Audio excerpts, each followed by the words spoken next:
Adhibharathi serial நாளைக்கு ஒரு அட்டகாசமான பரபரப்பான எபிசோடு வந்திருக்குன்னே சொல்லலாம். மிஸ் பண்ணாமல் ஃபுல் வீடியோ கேளுங்க.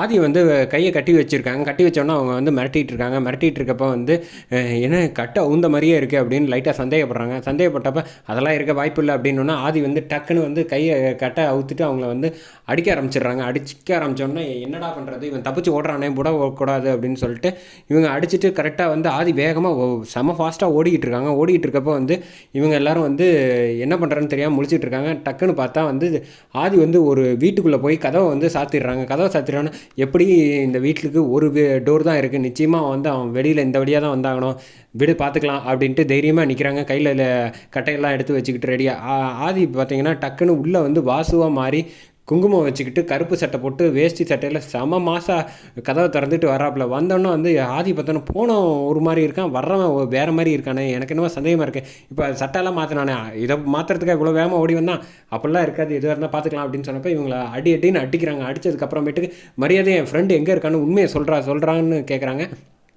எனக்கு எதுவுமே தெரியாது அப்படின்னு சொன்னோன்னா, இப்போ நீ சொல்லலைன்னு வச்சுக்கேன், அது வந்து அவனுக்கு தான் தெரியும் அப்படின்னு சொன்னேன். எவனுக்கு தான் தெரியும் அப்படின்னு கேட்டாலும் துரைக்கு தான் தெரியும், போடுற ஃபோனை துரைக்கு அப்படின்னோன்னே துரை வந்து கரெக்டாக வந்து மணமேடைக்கு வந்துட்டு இருக்காப்புல. வந்து மாலை போட்டுட்டு வந்து உட்காரலான்ட்டு வர்றப்போ வந்து ஃபோன் வருது. ஃபோன் வந்தோடனே எடுத்து என்ன பேசலாம் அப்படின்னு கேட்குறப்ப கரெக்டாக வந்து ஆதி வந்து தப்பிச்சு போயிட்டான் அப்படின்னு சொன்னோன்னே என்னடா சொல்கிற அப்படின்னோடனே தமிழுக்கு ஒன்றும் பிரச்சனை இல்லைன்னு அந்த அட்ரஸை சொல்லிடுறோன்னே ஃபோனை கட் பண்ணிடுறாங்க. என்னடா பேசிகிட்டு இருக்கப்பே கட் பண்ணுற அப்படின்னோடனே துரை வந்து மறுபடியும் கால் பண்ணுறாங்க.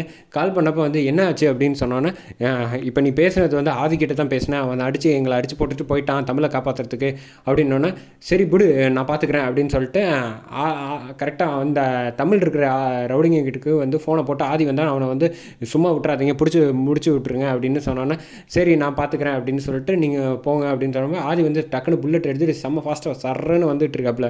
வந்தோன்னே வந்து அந்த இடத்துக்கு வந்துடுறாங்க. இடத்துக்கு வந்தோன்னே பார்த்தா கண்டுபிடிக்க முடியல. ஆதி எல்லாம் தேடி ஒவ்வொரு பிளாக்காக பெரிய பில்டிங்கிறனால அப்பார்ட்மெண்ட் மாதிரி இருக்கனால தேடிட்டு இருக்கப்ப கரெக்டாக வந்து ஆதி வந்தோன்னே ஆதியை பார்த்தோன்னே அவங்க அடிக்க ஆரம்பித்தப்ப டக்குன்னு தமிழ் வந்து முழிச்சு ஃப்ரெண்ட் நான் இங்கே இருக்கேன் அப்படின்னு எட்டி தலையை தூக்கி காமிச்சோன்னே பார்த்துடுறாப்புல. இதோ வந்துட்டேன் ஃப்ரெண்ட் அப்படின்ட்டு அவங்க எல்லாரையும் அடிக்கிறாப்புல.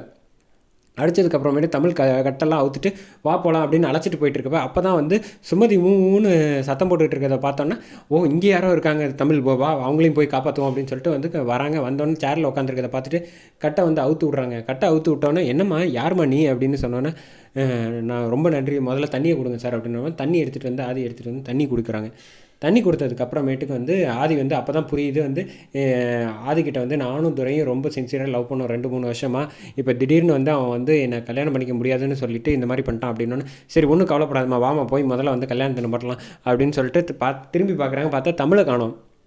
ஐயோ எங்கே தமிழை காணுமே அப்படின்னு ஆதி தேடிட்டு இருப்பான். ஒருத்தர் வந்து ஒரு ரவுடி வந்து தமிழை வந்து கையில் பிடிச்சிட்டு மரியாதையாக இங்கேருந்து போயிடு அப்படின்னு சொன்னப்போ தம்பி ஏதாவது பண்ணுங்க அப்படின்னு சொன்னோன்னே ஆதி வந்து அங்கே பாரு அப்படின்னு கத்துனோன்னே அந்த பக்கம் திரும்பி பார்க்குறாங்க. கையில் உள்ள செங்கல் எடுத்து பட்டாரன்னு அடிச்சிடுறாங்க. அடிச்சதுக்கப்புறமேட்டு அவர் விழுந்துறாங்க. தமிழ் வாச்செல்லாம் ஒன்றும் பிரச்சனை இல்லை, நம்ம முதல்ல போய் அம்மாவோட கல்யாணத்தை நிப்பாட்டுவோமா அப்படின்னு சொல்லிட்டு அழைச்சிட்டு பைக்கில் அவங்க சுமதியும் உட்கார வச்சுட்டு ஆதி செம்ம ஃபாஸ்ட்டாக வந்துட்டு இருக்காங்க.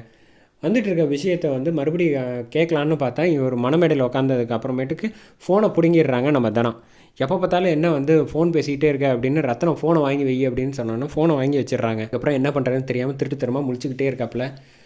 கரெக்டாக வந்து பாரதியையும் கூப்பிட்றாங்க. அலங்காரம் பண்ணி முடிச்சுட்டு மாலையும் கழுத்துமா வந்து வராங்க. பாரதி வந்ததுக்கப்புறமேட்டுக்கு வந்து அவங்களையும் மணமேடையில் வந்து உட்கார சொல்கிறாங்க. உட்கார சொன்னதுக்கப்புறமேட்டுக்கு என்ன பண்ணுறன்னு தெரியாமல் பாரதி வந்து ஃபீல் பண்ணி அழுதுகிட்ருக்காங்க. இந்த பக்கம் வந்து லதா வந்து கேசவன்கிட்ட பேசிகிட்டு இருக்காங்க. கேசவன்கிட்ட வந்து எனக்கு என்னமோ பார்க்குறதே பிடிக்கல, இவ்வளோ ஏதோ பிரச்சனையில் இருக்கா, முகத்தை பார்த்தாலே தெரியுது, தமிழையும் வேற காணும், எனக்கு என்னமோ சந்தேகமாக இருக்குது அப்படின்னு கேசவன்கிட்ட சொல்லிகிட்டு இருக்கேன். எனக்கு என்ன பண்ணுறேன்னு தெரில, மணமேடையில் உட்காந்ததுக்கப்புறம் நம்மளால் என்ன பண்ண முடியும், வேறு ஒன்றும் பண்ண முடியாது, கடவுள் விட்ட வழி தான் அப்படின்னு சொன்னோன்னே கரெக்டாக துரை வந்து கூப்பிட்றாப்புல மணியை, ஏன்டா இவ்வளோ பதட்டமாக இருக்கேன், ஃபோன் மட்டும் பேசணும் கொடுங்க அப்படின்னு, ஏதாவது ஒரு பிரச்சனையா சொல்லுடா அப்படின்னா அதெல்லாம் ஒன்றும் இல்லை ஃபோன் மட்டும் வாங்கி கொடுங்களேன் அப்படின்னதுக்கப்புறம் இங்கே பாரு ஏதோ ஒரு பிரச்சனையாக இருந்தால் மறுபடியும் சொல்கிறேன், நான் உன்னை டீலில் விட்டுட்டு போயிடுவேன், ஏப்பா பார்த்தாலும் இதையே சொல்லிகிட்டு இருக்காதீங்க, ஃபோனை மட்டும் வாங்கி கொடுங்க அப்படின்னு சொன்னோன்னே ஃபோனை வாங்குறதுக்கு வந்து ட்ரை பண்ணிகிட்டு இருக்காங்க. தனம் வந்து தர முடியாது, இப்போ என்ன அவசரம், தாலி கட்ட போகிற நேரத்தில் அவங்க ஃபோன் பேசணுமா, அப்படி ஒன்றும் தேவையில்லை அப்படின்னு சொல்லிட்டு தர முடியாதுன்னு சரியான சொதப்பலாக ஆகிப்போச்சு. இப்போ எப்படி இன்ஃபர்மேஷன் கேதர் பண்ணுறதுன்னு தெரியாமல் முழிக்கிறாங்க. அப்போ தான் தாலியை வந்து எல்லார்ட்டையும் ஆசீர்வாதம் வாங்கிட்டு துரை வந்து பாரதியை பார்த்து நக்கலாக சிரிக்கிறாங்க. இனிமேல் என் வாழ்க்கையில் உன்னை விட்டு பிரிக்கவே முடியாது யாராலையும் அப்படின்னு சொல்லிட்டு தாலியை வந்து டக்குன்னு கையில் எடுக்கிறாப்புல. எடுத்த வேகத்துக்கு வந்து இந்த பக்கம் ஆதி வந்து கோயிலில் என்ட்ரி ஆகுறாங்க. அதோட வந்து எபிசோடு சூப்பராக முடிக்கிறாங்க.